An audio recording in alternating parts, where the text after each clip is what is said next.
नमस्कार. मी डॉक्टर मनीषा जोशी. माननीय मुख्यमंत्र्यांना मी निवेदन करत आहे.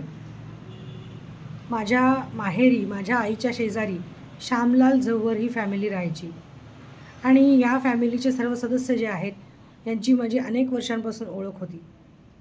ते छत्रपती संभाजीनगर येथे राहत आणि मी मुंबईला राहत असे.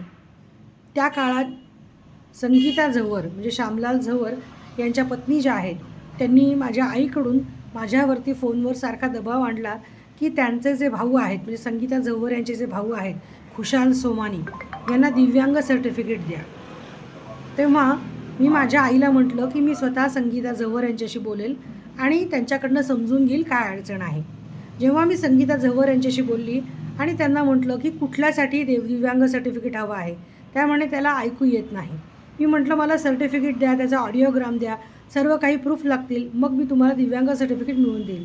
तेव्हा त्या म्हणाल्या की आपल्याला थोडंसं लाच देऊन हे मॅटर जे आहे ते करायचं आहे, कारण त्याचे भरपूर फायदे आहेत दिव्यांगाचे. तेव्हा मी त्यांना म्हटलं की असं करप्शन करून लाच देऊन मी काही असं सर्टिफिकेट तुम्हाला मिळवून देणार नाही. तर त्यांना माझ्या स्पष्ट बोलण्याचा खऱ्या वागण्याचा राग आला आणि त्यांनी माझ्या आईच्या मार्फत माझा भरपूर छळ केला. माझ्या आईने माझ्यावर दबाव आणला, त्या फॅमिलीने माझ्यावर दबाव आणला आणि माझा जो मानसिक छळ यामुळे झाला. तर त्यासाठी मी माननीय मुख्यमंत्र्यांना विनंती करते की या खोट्या गोष्टीला मी नकार दिल्यामुळे मला जो मानसिक छळ झाला त्यासाठी मला कृपया 1,00,000 रुपये नुकसान भरपाई त्यांनी द्यावी. धन्यवाद.